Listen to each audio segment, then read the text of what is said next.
state of America's infrastructure. New York Mayor Michael Bloomberg and his colleagues from cities across the US say that whilst other countries are investing, America's infrastructure is dying. Washington isn't supporting the roads and the bridges and the airports and other facilities that our cities need to compete in the global economy. The American Society of Civil Engineers has given America's key infrastructure a mediocre D grade. They have estimated repairing roads, bridges and more would take $1.6 trillion over 5 years. We've not seen a great deal of movement that would suggest that the grades have changed a lot. And at this point, we're really encouraging a much more vigorous dialogue among the presidential candidates going forward into the fall campaign. How to fund the enormous bill?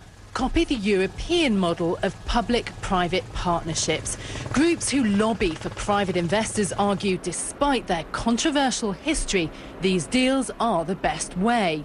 We are on the verge of paralysis. We are facing a crisis, and without creative ways of thinking about getting these projects done and funding these projects, it's going to get worse.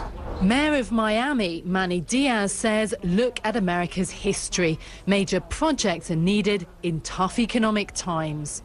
It creates a tremendous number of jobs, and we've seen in America, frankly, how we came out of the Great Depression through a massive public works project, the interstate highway system in the 50s with President Eisenhower. America's bridges and roads and more are crumbling, say the critics. America's mayors want the two presidential candidates to pick up the baton and make infrastructure a top priority. But how to fund these big budget repairs is a challenge. Caroline Hepker, BBC News in New York.